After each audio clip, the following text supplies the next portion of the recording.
just love making stuff, and I want to be making stuff more regularly. And I think, again, going back to the weighing up your own development versus like career progression, I've really sat down sometimes, and it's normally at the end of years, where I go, I should really play the game a bit more. Hey, what's going on, everyone? Welcome to Natter with Nilan. If you enjoy these videos, subscribe to the channel because I've got more content planned, and then you'll be notified every time I upload a new interview. Today, I'm speaking to the writer, director, and actor, Harry Sherriff. And here he is now. Harry, welcome to my channel. Thank you very much for being here. How are you? How have things been going in this very, very challenging period? Good, to be honest, all things considering. I mean, I think it was yesterday, it's a whole year since we went into lockdown. Yeah, 1 year anniversary. So yeah, so it's been obviously it's been tough for everyone, and I think as a filmmaker it's especially tough because you feel like you can't make anything, but it has given me a good time to think about things. And I was having a chat with one of my collaborators the other day, and he was actually saying, don't be too hard on yourself because you have actually done a few things last year. Because I was kind of saying, we didn't really get much done. And he had to kind of remind me. He was like, well, there has been a pandemic, there has been something going on. So, but no, all things considered, I'm kind of upbeat and positive at the moment. That's good to hear. Yeah, I mean, can you cast your mind back to this time last year when everything was very uncertain for all areas of life, but specifically for film and TV? I think film and TV did stop for 3 or 4 months in that first wave. What was your initial reaction? What was your initial thoughts to that, specifically in terms of how I'm going to make films, or the films that I've currently am preparing and was going to shoot in that time? Well, I did have to change the whole sort of strategy for the year. I remember January, February, I was having some really good meetings where it was around funding, and it was around sort of going for more ambitious projects, sort of like a 15-minute, maybe 20-minute short film, and going towards that. And then that quickly got sort of halted because the funding wasn't there. We couldn't even apply for the funding. That got pushed back. And then I think it was a tricky period because you start thinking, well, even if I make something, what's, where is it going to lead to? I mean, lockdown got you into a point, and I've spoken to quite a few people about this. It got you into a point where you're like, well, am I going to have a career? Like, am I going to, like, how, so, which I know is kind of sounds overly dramatic, but that was definitely the thought I was having. Like, when is filmmaking going to come back? When are we even going to be able to show a film, like at a film festival? But I started a podcast, which I really enjoyed the process of. And then I just tried to make stuff. I wanted to do a web series, and I still want to make a web series that's very sort of diary and autobiographical, that was kind of based on cartoonists. I'm a really big fan of sort of what you'd call autobiographical cartoonists. And so I see their work, and I'm like, you could do something like this, but with video. So I shot about 4 or 5 of them last year through the pandemic because I could, because it didn't need crew, and it was just me in my flat basically. Sorry, I need to take my cat off the table before he unplugs. There he is. Hello. Yeah. What's your cat's name? Albert. Albert. Hello, Albert. He's a nuisance, and he'll probably be making another appearance. Albert is always welcome on Natter with Nilan.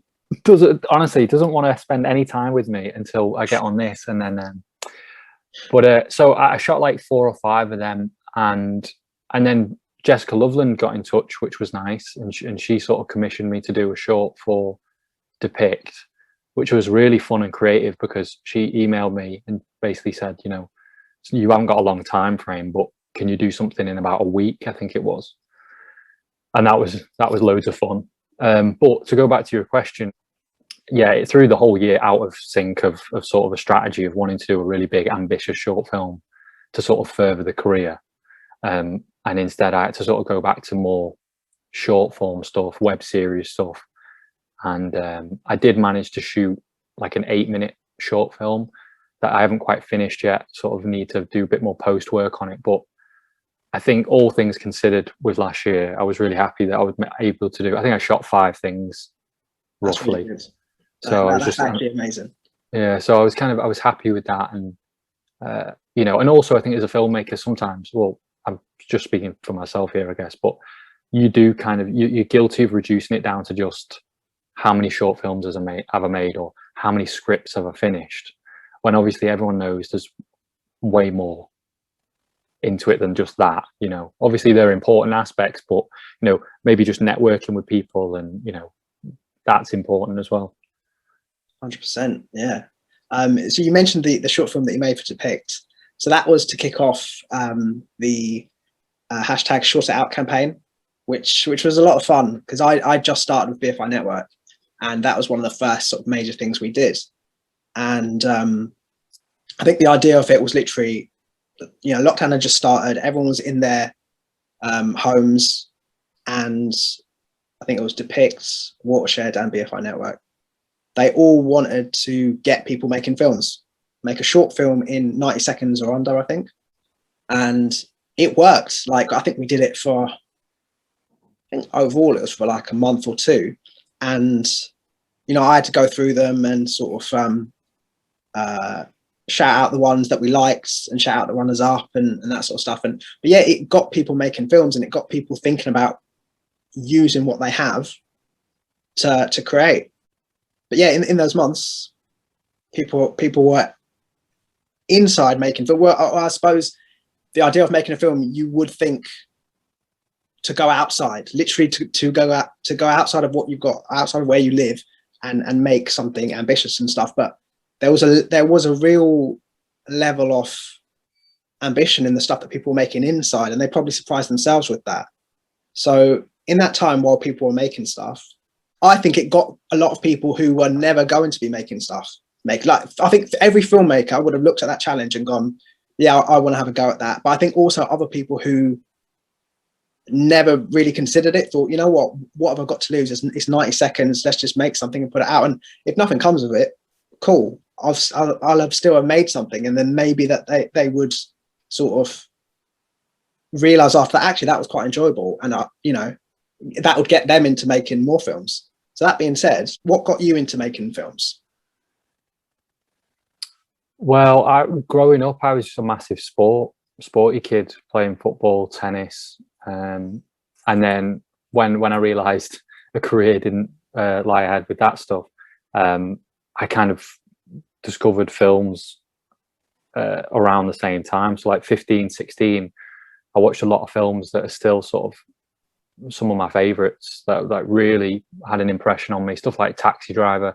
You know, when I saw that film for the first time, I was just like, whoa, what is this? And then the Godfather as well was another big one, because in my family it was like a lot of people, like the family used to just talk about it, and I wasn't allowed to watch it because I wasn't old enough to watch it. And then when I finally got around to watching it, it kind of had this like myth, you know, this sort of like around it, like, oh, the Godfather. And then I finally watched like the first one and part 2, and was just like, wow, what is this? And so yeah, I think just watching those films made me just be like, I want to do this. I want to write, because I'd always kind of, as a kid, I always wrote, and sort of one of my earliest memories is writing sort of little short stories. And I remember ripping off a Simpsons episode. Which one? It was one of the Treehouse, you know, the Treehouse of Horrors. Yeah, it was one of them. We had like a creative writing thing to do, and I just totally ripped that off and like submitted it, and I won as well. I won I must have only been like 10 or something, less than 10, and like won the creative writing award for the week or whatever. So that was basically my first adaptation, shall we say.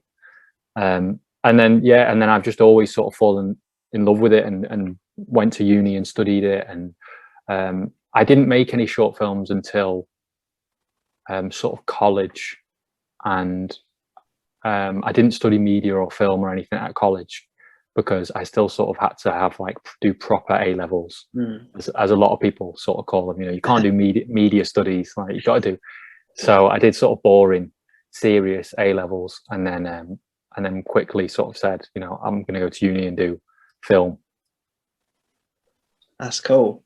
Yeah, I kind of feel like going back, we didn't have media studies or film studies in my sixth form, and I kind of wish I had studied serious subjects a bit more, not to help me in my filmmaking or, you know, in my like practical filmmaking abilities, but purely in terms of what to tell stories about or how to tell stories. I hated history at school. Now I like watching historical documentaries. Like, I want to watch, it's not a documentary, it's a drama, but I want to watch The Last Kingdom. I want to watch, again, it's not real, but Game of Thrones. I mean, I've seen Game of Thrones, but I have an appreciation for stories that happened back in the day, because, do you know what I mean? I can see why they're good stories. And yeah, if I just, looking back now, I look at subjects like history and stuff like that and just think, okay, that might not have helped me practically with filmmaking, but it could have given me a sense of story, a sense of what works, what doesn't, and just like what interests people. But yeah, I mean, through this really difficult last year, people have been getting out and making films, both for the shortitout challenge and outside of that. And I think one of the things that people have discovered is that anyone can make a short film. I think the issue is, like, not everybody does. And I think one of the things that can hold a lot of people back is sort of lack of resources. Making a film, once you realize sort of the process, it can seem like a very expensive, very out of reach thing to do. And obviously there's levels to it. To me, having watched some of your stuff, it kind of seems like not necessarily a lack of resources, but making the most out of what you have is an important part of you as a filmmaker. Do you think that resourcefulness has impacted on your filmmaking abilities?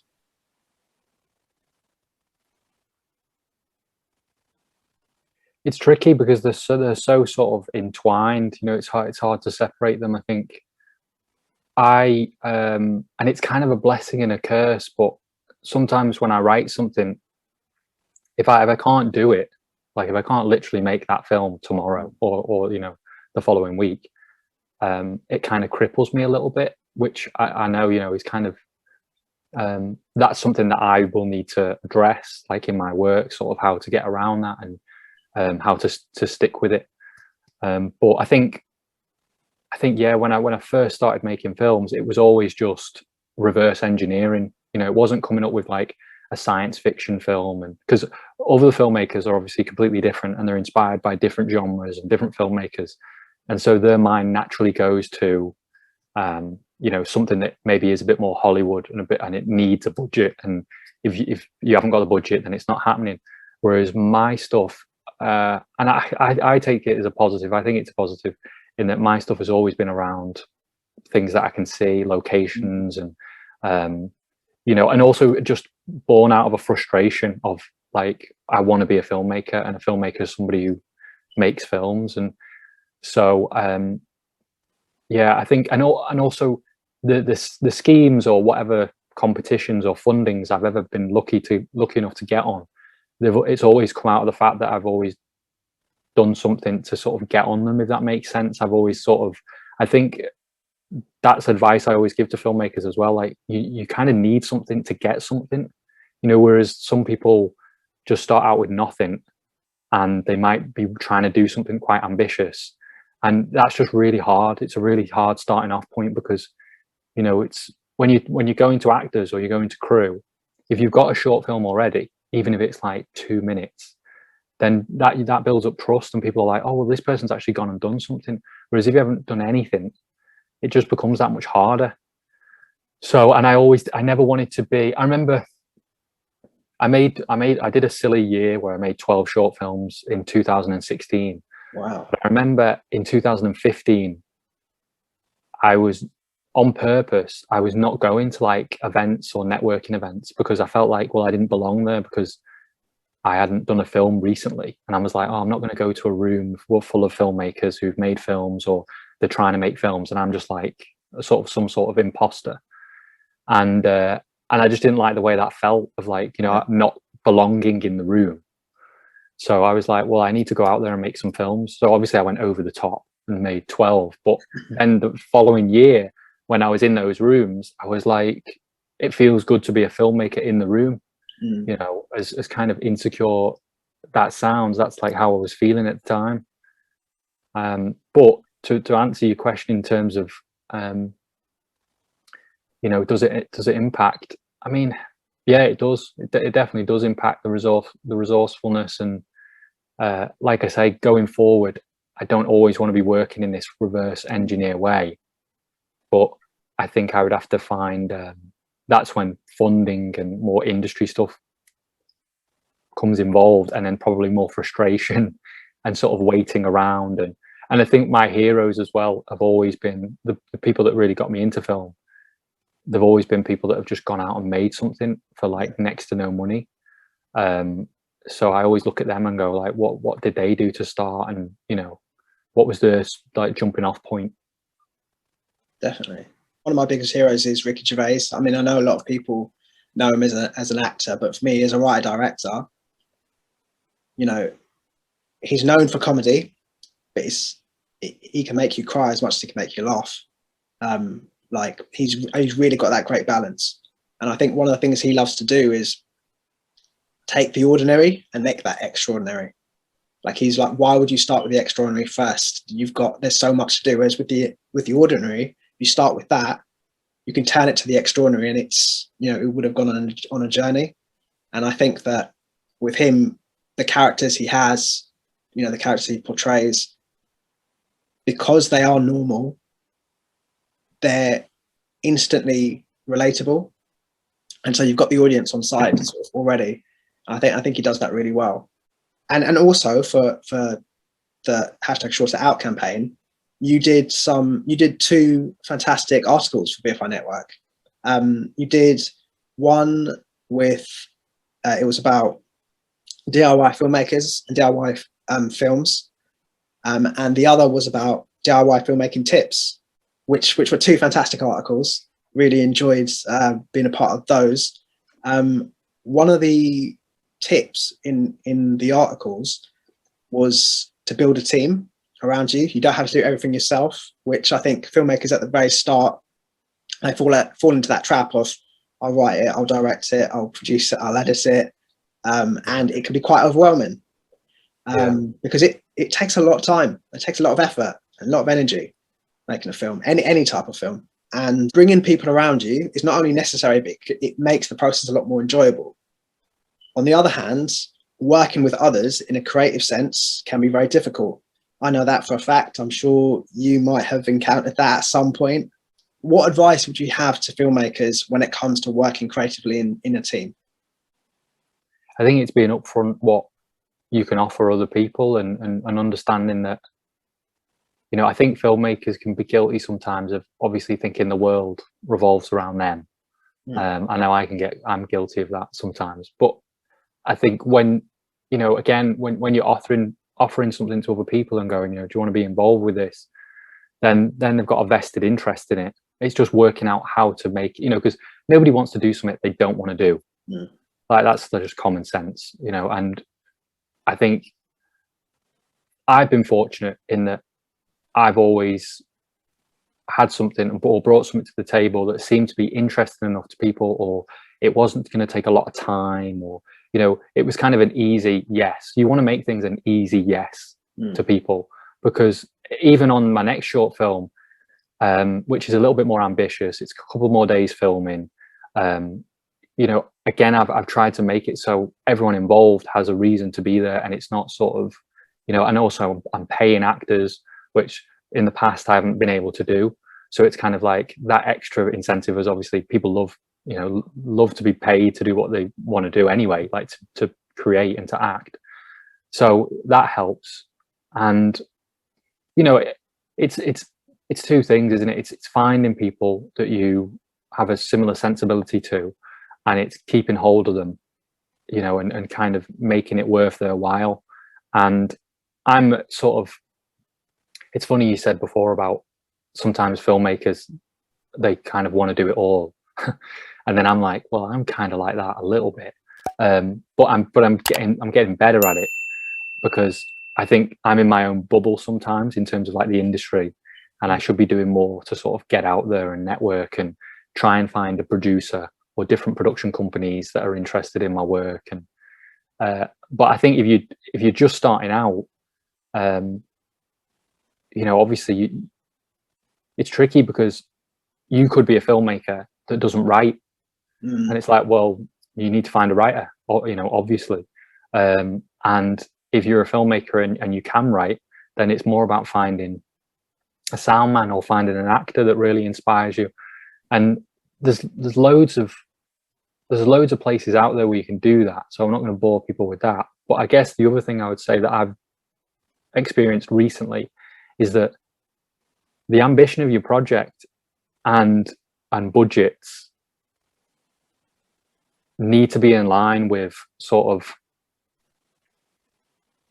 expectation, because I think a lot of people are trying to be way ambitious, and they haven't got a lot of money, and also maybe they're trying to get a lot of people involved in the project, and that then therefore takes more time if you've got more people involved. You know, there's a reason why a lot of filmmakers will edit themselves, because then it's like, then they're not passing something over to an editor or a, you know, because just in terms of workflow, you know, you're getting a cutback, and then you have to pass on notes to that person, and that means notes to this other person, and it's just time consuming. And you know, you're just trying to, that's why I'm really excited to do stuff that's a bit more diary based and sort of autobiographical, where I just shoot it on a phone and then I edit it and then I just put it out there and see what people think of it. The only worry with that is you go, well, how are you going to get a career out of that? Like, why would anyone be interested in that? But I think it's still showing voice and style, and it's, you know, it's still doing a lot of good things, and it's sort of attracting an audience. But in terms of working with a team, I mean, it's horrible advice, but it's kind of like you just have to find people who you click with, and just keep hold of them. You know, keep, like, people I've worked with for about 10 years now, and for some reason, you know, I'd have to sit down and ask them, like, why have you stuck around for so long? But I think it's just because it's not a terrible experience working with me. And we all know what it's like to work with someone who it's like halfway through the job, you're like, well, I'm not working with this person again. Yeah. But I don't know if that answered your question, but yeah, no, definitely. I think you've given a lot of great advice to people, first and foremost, to reach out to others, but also when they have people that it works with, to, as you say, keep hold of them and appreciate them and give them a reason to be a part of your project. I think that was a really, really good point. You mentioned voice just now. I think for me personally, having watched your stuff, I think that you have a very distinctive filmmaking voice. Do you think that you sort of developed and discovered your filmmaking voice through making all those shorts, or was it more of a deliberate choice at the start of your sort of career? Like, as in, like, this is who I am, this is the kind of filmmaker I am, this is the style that I'm going to do on all the things I do? Or was it more of a natural, well, this is what I like to do, and okay, that works, and that seems to resonate, and people seem to like that, so I'll keep that going? It's definitely, I feel like, first of all, thank you, because that's a nice thing to say about sort of a style, because I think a couple of people have said that to me and I've sort of not believed them, because I'm being completely honest. I haven't seen all of your work, but I've seen enough to make me go, I think I know what a Harry Sherriff film looks like. If you made a feature, I'd be like, okay, that bit and that bit I recognize, because I've not seen the same thing, but I would have seen elements that remind me of similar things in your shorts, if that makes sense.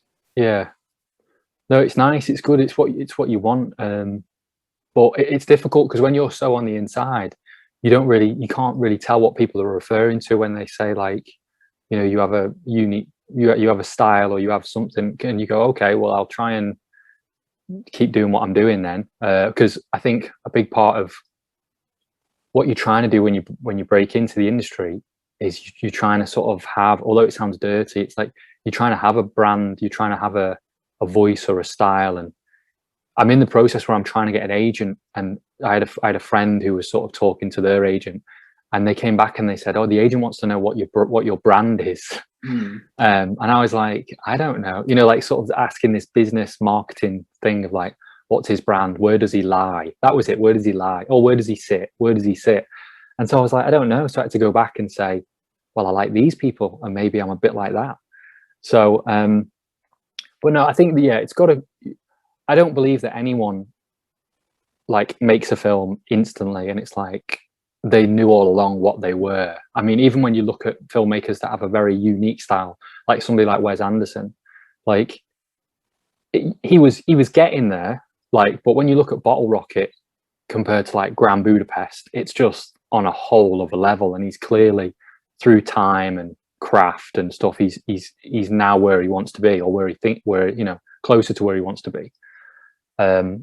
And it's funny because I remember reading an interview with him about his style, where someone said, how do you feel about Wes Anderson now being sort of like sort of this style in the culture where everyone knows Wes Anderson's style? And he's like, well, it's really surprising because I always think I'm doing something different. With each film, I always think I'm doing different things, which is just really funny to hear from Wes Anderson, because obviously everyone knows his trademarks and he repeats them and he does them over and over again, sort of thing. But I think with my stuff, I think by the very nature of how they're made, they're going to look similar in a certain way, in terms of like, a lot of my stuff is just about realism and trying to make everything as real as possible. Like, I've never shot on a set. I've never shot in a studio. And I think the way I work with actors and improvisation has always been the same. And I think one sort of big difference, or something that sticks out in my films, is the fact that I'd made a couple of comedy short films that then got me funding with the BFI to do kind of like a super serious drama that was about a girl who basically had an anger issue. And that's kind of one film that sort of sticks out, or it doesn't feel like the rest, to me anyway. But interestingly enough, I had a screening at a short film festival, at Aesthetica Film Festival, and I had this horrible experience where I'd made this drama short and I wasn't massively proud of it at the time. I'm kind of proud of it now when I look back, because we did an amazing thing for next to no money. But I remember a comedy short played in front of our short and it just killed. Like, the whole cinema thought it was hilarious. Sorry, he's made another appearance. That's all right. And the whole cinema was like, love this comedy short film. And then our short film came on, and it was like an 11-minute short film about sort of depression and anger issues, and this girl trying to get through it. And obviously there was nothing. Like, there was no laughter, thank God, but there was just nothing.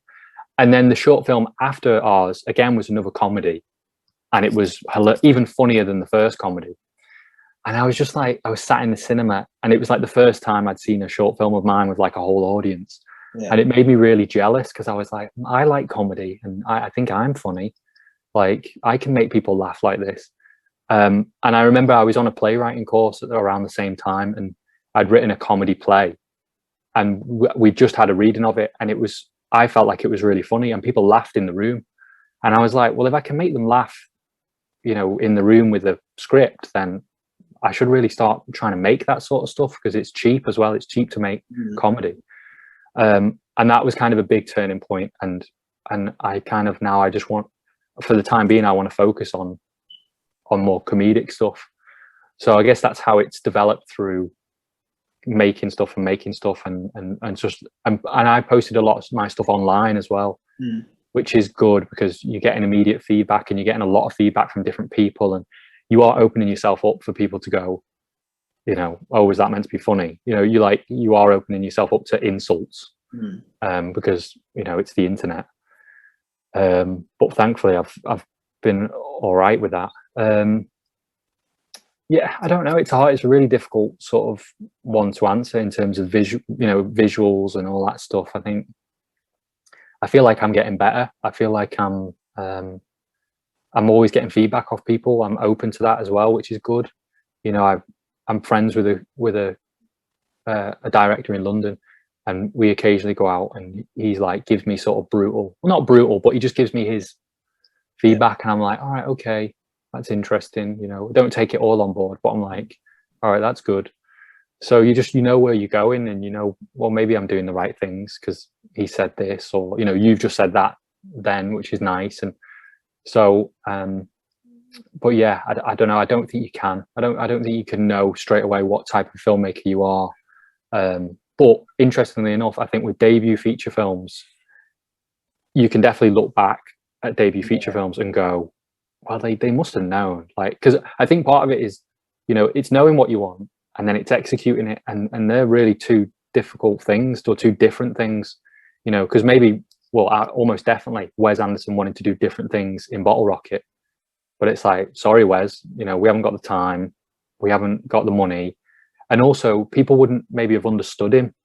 You know, whereas crew that work with Wes Anderson now, it's like they know the shot, you know, before he finishes telling them sort of, oh, this is what I want. They'll be like, okay, we know, you know. So sorry, that was long-winded as well. No. I mean, to me, it sounds like, yeah, you discovered and developed your voice through making all those shorts, and you're realizing sort of what works, what doesn't, but as a storyteller, what you like and what you don't. And I think the more you make, the more you develop your voice, which is a great example for filmmakers out there, because I think people have quite a romanticized sort of vision in their head of, I'll make these 3 or 5 shorts and then I'll get to where I want to be.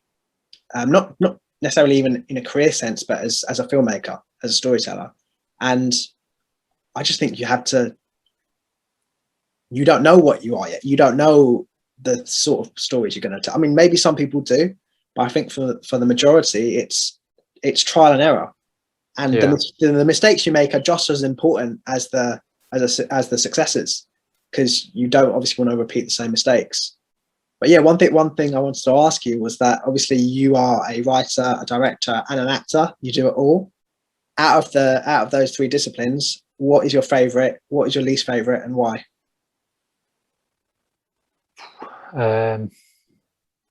I really get inspired by having a script and seeing it through to the end, you know, sort of coming up with an idea and going, right, I'm going to be able to put that out there, and people are going to see, you know, people see it, people are going to laugh, or people are going to respond to it.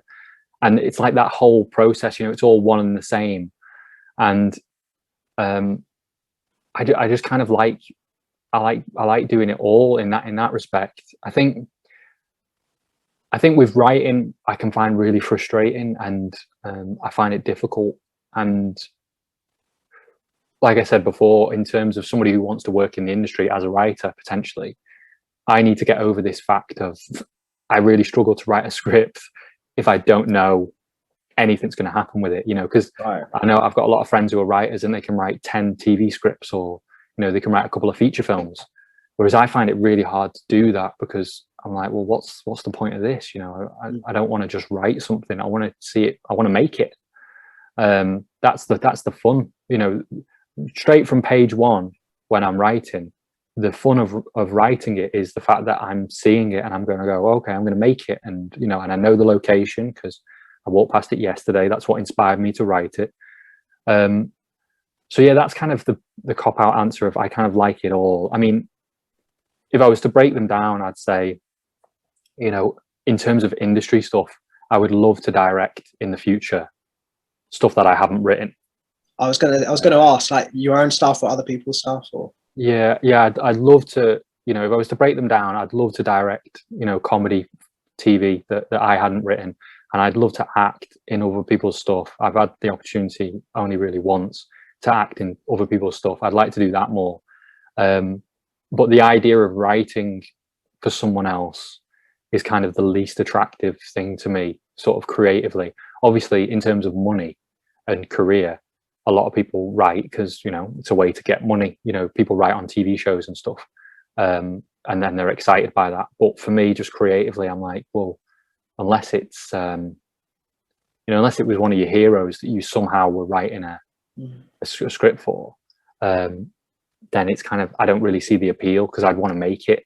And I've tried it in the past as well. I've tried sort of thinking of doing stuff like that, because you're always trying to think of ways about, well, I should really direct other people's scripts, because then, you're thinking of the industry and you get in your head and you think, well, they're going to come to you and go, well, he's only really directed his own stuff, and he's only really directed his own stuff where he acts in it.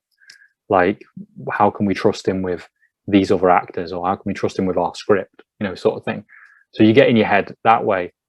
Yeah. So the worst one, I don't know, but I could definitely say that I have written stuff for other people and they've directed it, and I've not been that happy with it.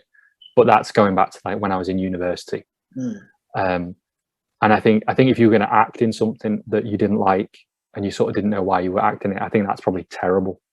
Like, that's probably like the worst. But I think these actors that get paid sort of obscene amounts for being in stuff that they don't like, that's probably, that's obviously why they're doing it, and they can sort of sleep at night, because they're like, well, it's the age old Michael Caine thing, isn't it, where Michael Caine was like, he never saw Jaws 4, but he saw the house that it paid for.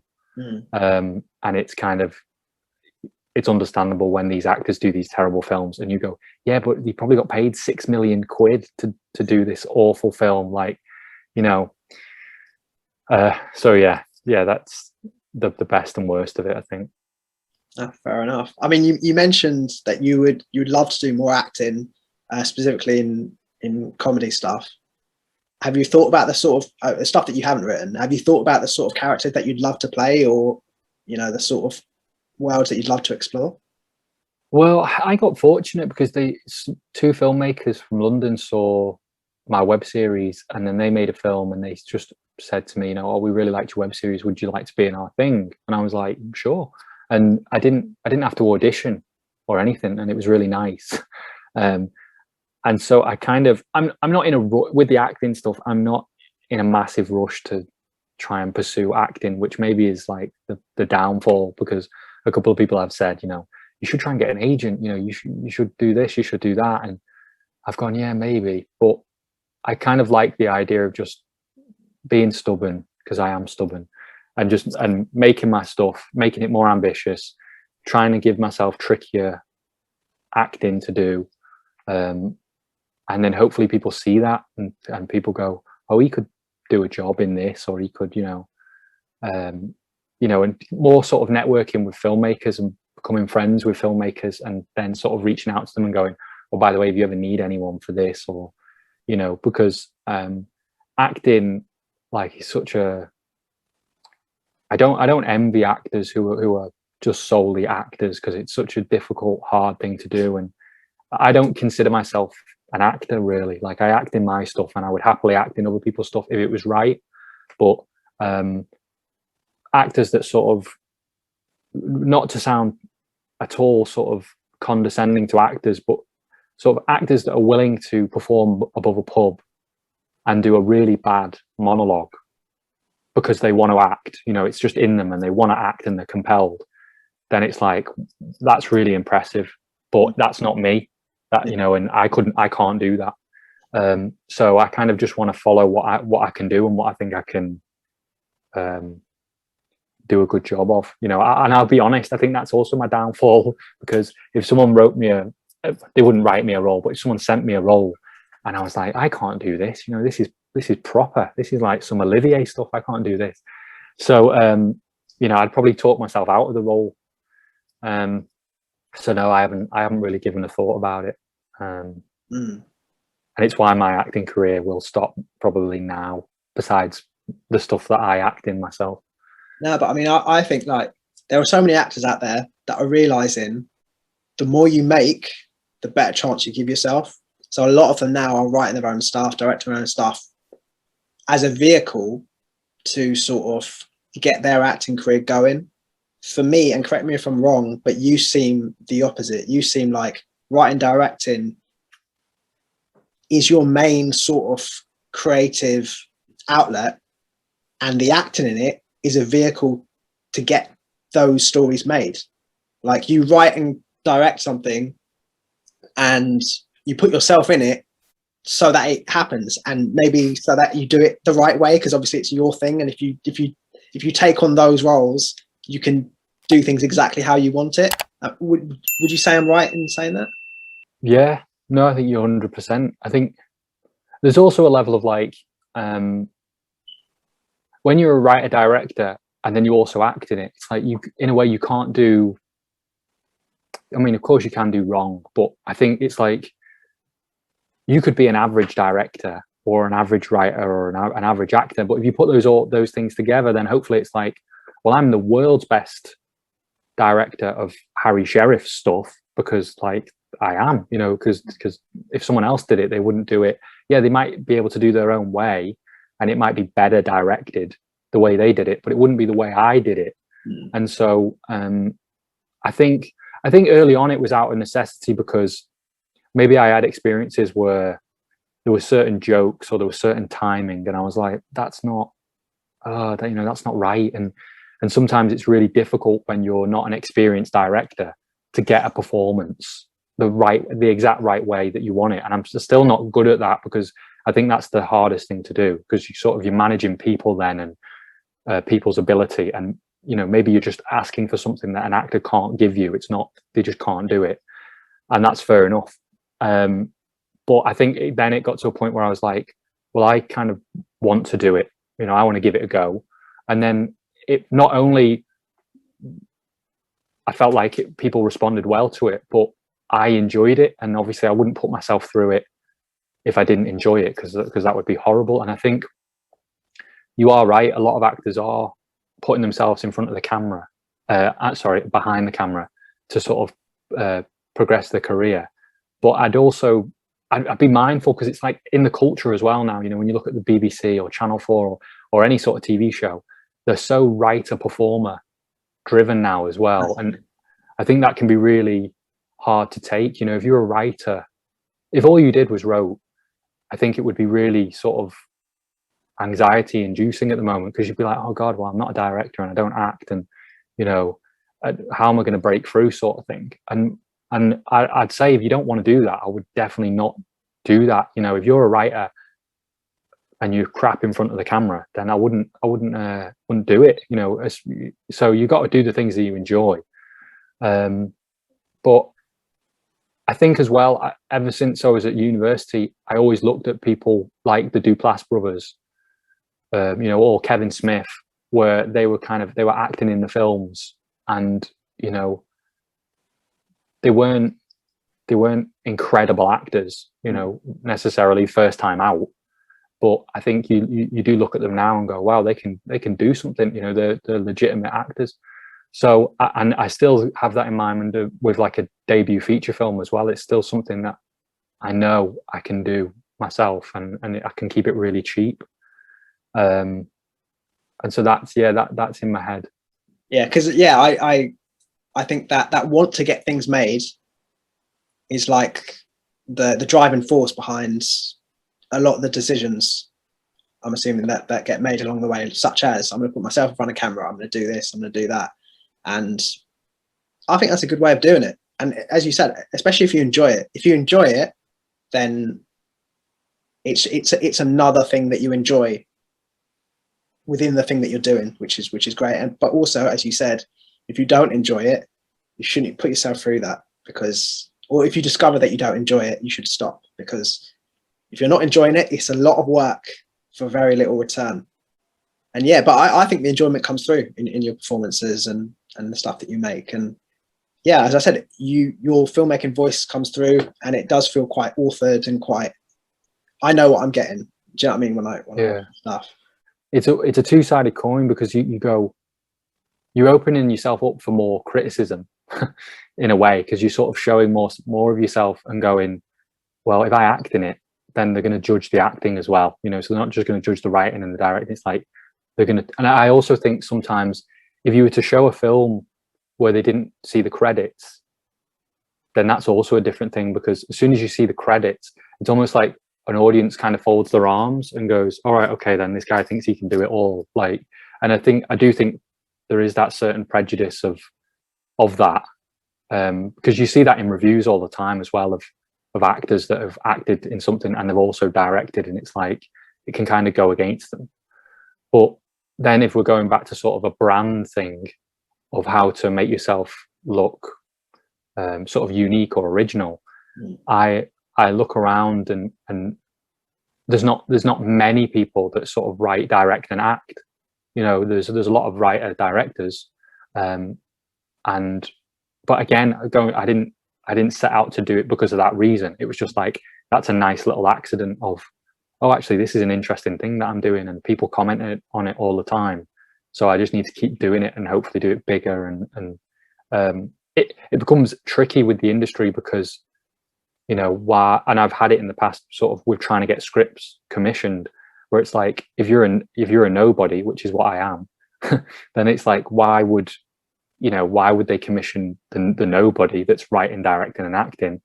Whereas you see other people being a little bit more strategic and smart, and they'll be a director, but then they'll go and find a co-writer who's, they've done something interesting or they've got connections, and then they'll reach out to talent that is, people are interested in that talent. Or, you know, these days it's a Twitter comedian or a stand-up comedian who's got a big following. And then that's how they get a TV show made or commissioned. And sometimes that works, but it seems like 9 times out of 10 it doesn't work, and it sort of becomes something a bit watered down. And I don't want to do that, because again, going back to sort of stubbornness, I think making all these short films and having a style and sort of trying to perfect it, I know that when it comes to the longer work, when people, if that's the first thing they see of mine, I think it will have an impact, because, you know, obviously they'll have not seen the 30 short films that I've done beforehand, but you know, you can kind of, hopefully they'll sense that from the film. It won't look like a guy that's just picked up a camera and made the first thing he's ever made. So, and that's why I'm always kind of stubborn about carrying on and being in stuff, even though I know it's not the most helpful to my career. Because I should be working with actors that are a higher caliber, who are known in the industry, because then that gets me known in the industry. So it's kind of your development, knowing your own development versus career progression. Yeah, that's a really good point.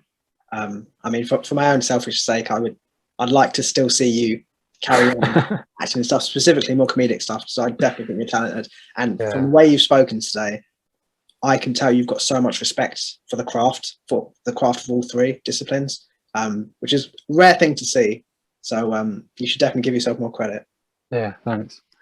What's next for you? Have you got any upcoming projects that you're allowed to talk about? Yeah, no, I'm shooting something in a couple of weeks, which is very much I'm in. It's called Harry Is Not Okay. Which I thought, even with the title, I'm working with a co-writer at the moment called Lawrence Tratalos, and again it goes back to sort of co-writing with someone, and again that was partly a development thing of wanting to work with other writers, and I feel like Lawrence has something that I was trying to get to, which is sort of he's a more conceptual writer, and he's more interested in genre, and his sensibility is a bit more definitely not blockbuster, but more sort of audience pleasing sort of, you know, films, whereas I can sort of disappear up my backside sometimes and like the Criterion Channel a bit too much and art house cinema, and I need someone to pull me a bit back and go, like, this needs to be funnier, or this is too, you know, dry, this is too silent, or whatever. So it's been really interesting working with him, and hopefully after that short film we're going to be working a bit more together on sort of trying to get TV stuff sort of made and sending pitches out. And he's got more contacts than I have, because he's focused purely on the screenwriting and the sort of making contacts in that area. So he's got a good agent, and so he's got some good contacts lined up already that we can sort of talk to. I really want to continue with sort of a web show that's very sort of scrappy and autobiographical. I want to keep that going, because I just love making stuff, and I want to be making stuff more regularly. And I think, again, going back to the weighing up your own development versus like career progression, I've really sat down sometimes, and it's normally at the end of years, where I go, I should really play the game a bit more and wait and make a 15-minute film that's got funding and, you know, and with actors that people know. That'll really get me out there. And I hope to do that at some point. But then I'm always on my thumbs and just like itching to sort of make something and get something out there. And I think it's a good way to just get people interested in my work, because as soon as somebody sees one thing, they normally go on my website and then they watch a load of stuff, which is like really nice. You know, with the good thing about Jessica commissioning me to do the Depict short was the fact that quite a few people reached out to me and said, you know, I read the article and or I watched this short film and stuff. So I never want to give up doing the shorter stuff. You know, obviously you want to get into the industry and you want to be directing television and bigger projects, but because that's the dream, that's the goal. But I want to do this short film in a couple of weeks, which will be about 10 minutes. I've got another short film that I'm finishing up, which is 8 minutes, which is something I shot last year. And then I'm really interested in doing another web series because I just love the experience of making that and releasing one each week. And I need to start thinking properly about feature film stuff, because I think it's really hard for everyone out there to get a foot in the door. And sort of the irony is, to get a foot in the door, you have to do sort of more, you know, to just basically what I think is like to direct TV. It's like you have to make a feature film, basically, it seems, because, you know, unless you have 3 or 4 like award-winning short films and you make the right contact, you know, the right sort of producer that are looking for directors on a TV show, it's just really difficult to sort of get that foot in the door and that trust, because that's what it's all about. It's that trust that like, I can do this, trust me. And I think when you have a feature film that gets into good festivals and people see it and they're like, wow, this is good, and you have an agent, that's when you can leverage that stuff to then, you know, he can direct TV, you know, we trust him, he can direct TV. So they're the things in my mind, but they're like, you know, say the next 2 years, that's where my head is at. I mean, I would also say to enjoy this time that you are doing shorts, because I think when it comes to directing TV, that comes with a whole new set of problems. It's not entirely your own thing. There's investors and all that sort of stuff, to all those types of people to sort of keep happy, and you might have to check in with them and get permission for stuff and clear things and legal ramifications and all that sort of stuff. Whereas with the short, I mean, you know, for the funded shorts and stuff, I suppose you do have that level of sort of communication and sort of checking in with funders and stuff. But it is your vehicle, it is your story, and you can really do all the things that you want to do.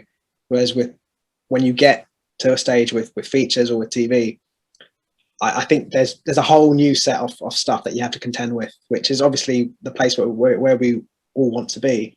But you seem like you really enjoy making shorts, so I would massively encourage you to continue to do so. Enjoy the process, and yeah, keep making content, because I really enjoy seeing it. I think the audience would love to follow your work. Obviously, you've got a website, you've got a podcast, and we'll put the links in the description below. We'll also put the 2 articles that Harry did for BFI Network this time last year, along with his short film, which kicked off the shortitout campaign. We'll put that in the description as well. But Harry, where can people follow you? Where can people sort of find you on social media? Everywhere. I'm unfortunately, yeah, I'm all over the place. Facebook, Instagram, Twitter, you know, I'm too many places. No one needs to be that many places. You could just have a website. But yeah, if you want to check out my work, obviously get on the website and see the stuff. Yeah. Excellent. We'll put the links in the description below, so you can follow all of Harry's stuff, and it is great stuff. So make sure you check it out. Harry, thank you very much for your time. I've really enjoyed this chat. You know, I've learned a lot, and hopefully the audience will have enjoyed it as well. If you've enjoyed this video, drop a like on the video.